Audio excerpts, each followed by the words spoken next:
Good morning all of you मेरे मित्रों। आज साइंस क्लास में मैं चैप्टर शुरू किया था गति का वर्णन। उसमें से आज पॉइंट है आपका चाल, वेग और त्वरण। इन तीनों पॉइंटों को मैं डील करूँगा। थोड़ा सा ध्यान से इसको पढ़ेंगे।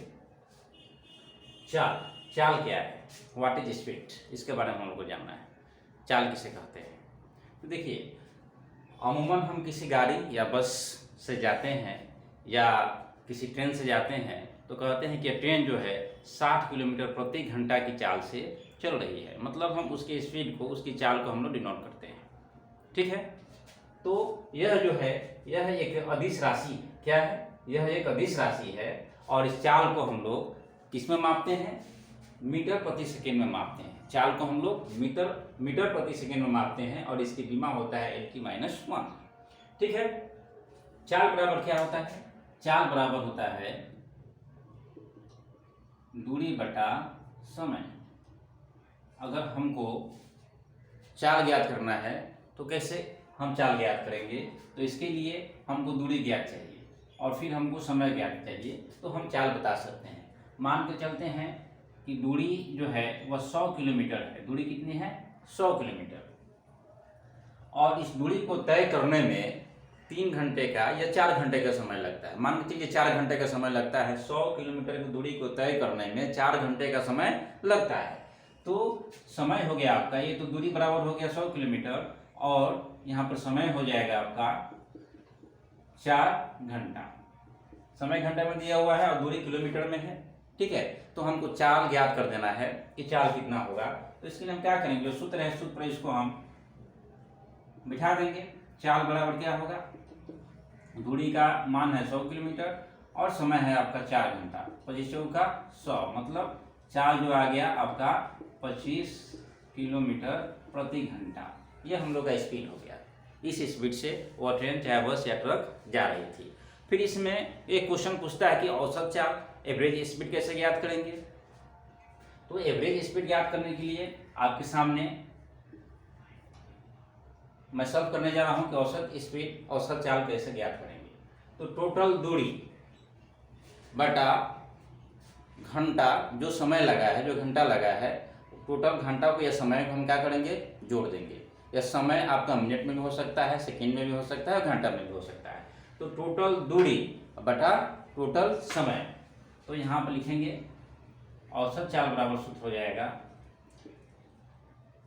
औसत चाल बराबर कुल तय की गई दूरी बटा दूरी तय करने में लगा समय। दूरी तय करने में लगा समय। ठीक है, तो औसत चाल हम ज्ञात करेंगे। जैसे कि हम लोग पार्ट वाइज कहीं कहीं यात्रा करते हैं। मान के चलिए कि मैं छपरा से हाजीपुर जाने में मुझे 1 घंटा समय लगता है। फिर मैंने हाजीपुर से मुजफ्फरपुर गया, वहाँ से हमको 1 घंटा समय लगा। ठीक है, तो अब पूछा जाएगा कि हमने दोनों जो यात्राएं की हैं उसमें औसत चाल क्या हुआ, हम किस साल से गए हैं। तो हमको छपरा से हाजीपुर जाने में 1 घंटा, फिर मुजफ्फरपुर जाने में हाजीपुर से 1 घंटा लगा। टोटल समय कितना हो गया? 2 घंटा। और टोटल दूरी मान के चलिए कि छपरा से हाजीपुर की दूरी है 60 किलोमीटर और हाजीपुर से मुजफ्फरपुर की दूरी हो गई 60 किलोमीटर। तो टोटल दूरी कितना हो गया? कुल दूरी हमारी हो गई 120 किलोमीटर। और कुल समय कितना हुआ? छपरा से हाजीपुर 1 घंटा और हाजीपुर से मुजफ्फरपुर कितना हुआ? 1 घंटा। तो 1 घंटा कितना हो गया? 2 घंटा। तो यहाँ पर कुल दूरी हो गई और कुल यहाँ पर आपका समय हो गया। अब इसको हम डिवाइड करेंगे, कितना हो जाएगा? 60 गुना 120, 20 हो गया आपका। तो औसत स्पीड कितना हो जाएगा? 60 किलोमीटर प्रति घंटा हो जाएगा। ठीक है, फिर इसके बाद आपका है वेग क्या है। थोड़ा सा वेग के बारे में हम लोग समझते हैं।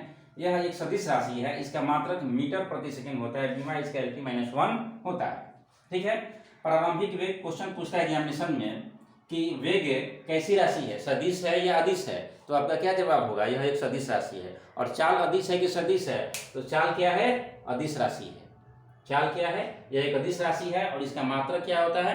मीटर प्रति सेकंड होता है। क्वेश्चन यही एग्जामिनेशन पूछा जाता है कि चाल क्या है, अदिश है या सदिश। तो जवाब देना होगा अदिश राशि है। इसका मात्रक क्या है? तो इसका मात्रक मीटर प्रति सेकंड होता है। ठीक है, नेक्स्ट आपका है वेग के बारे में पढ़ाने जा रहे हैं कि वेग क्या है। तो वेग जो होता है यह एक सदिश राशि है, इसका भी मात्रक मीटर प्रति सेकंड होता है, बीमा भी इसका L-1 होता है, ठीक है। और वेग जो होता है इसमें दो तरह का है, एक होता है प्रारंभिक वेग और एक होता है अंतिम वेग। तो प्रारंभिक वेग किसको कहते हैं? जब कोई वस्तु चलना प्रारंभ करती है, जब कोई वस्तु चलना प्रारंभ करती है तो उसको प्रारंभिक वेग कहा जाता है। और अंतिम वेग क्या है? इसमें एक अंतिम वेग भी आता है। तो पहले हम प्रारंभिक वेग को समझ लेते हैं। जब कोई वस्तु चलना प्रारंभ करती है तो उसको प्रारंभिक वेग कहा जाता है। इसको हम लोग U से डिनोट करते हैं, किससे? U से डिनोट किया जाता है इसको, ठीक है। अंतिम वेग को हम लोग V से डिनोट करते हैं, किससे? V से डिनोट करते हैं। तो अंतिम वेग 0 हो सकता है, क्योंकि वस्तु अगर अंतिम में जाकर रुक जाती है, विराम की अवस्था में आ जाती है, तो V बराबर क्या रहता है? अंतिम वेग 0। इतना आप समझ लीजिए कि कोई वस्तु अगर चलना प्रारंभ करे तो उसका प्रारंभिक वेग, और जब चलने के बाद जो उसकी स्थिति होती है वस्तु की, ठीक है, तो वह उसका अंतिम वेग होता है, ठीक है। तो अंतिम वेग को हम लोग V से डिनोट करते हैं और प्रारंभिक वेग को हम लोग U से डिनोट करते हैं, ठीक है। वेग जो है सदिश राशि है, इसका मात्रक मीटर प्रति सेकंड होता है, इसका बीमा L-1 होता है, ठीक है। इसके बाद हम पढ़ेंगे त्वरण, ठीक है। तो वेग में परिवर्तन की दर को त्वरण कहा जाता है। यह सदिश राशि है, इसका मात्रक मीटर प्रति सेकंड स्क्वायर होता है। दोनों का मीटर प्रति सेकंड था, यह है मीटर प्रति सेकंड स्क्वायर, ठीक है, होता है। और इसका बीमा L-2 होता है, ठीक है। त्वरण का सूत्र है आपका A बराबर V U। V जो है अंतिम वेग है, U जो है आपका प्रारंभिक वेग है, T जो है आपका समय है, ठीक है। और इसी के आधार पर हम लोग क्वेश्चन को सॉल्व करते हैं। क्वेश्चन एग्जामिनेशन में पूछा जाता है कि त्वरण का सूत्र क्या होगा, तो आपको बताना होगा A बराबर V U बाई T, ठीक है। तो बंधुओं, आज के क्लास में बस इतना ही। फिर अगले क्लास में मैं आपको नए टॉपिक के साथ आऊँगा। तब तक के लिए आपको बहुत बहुत धन्यवाद।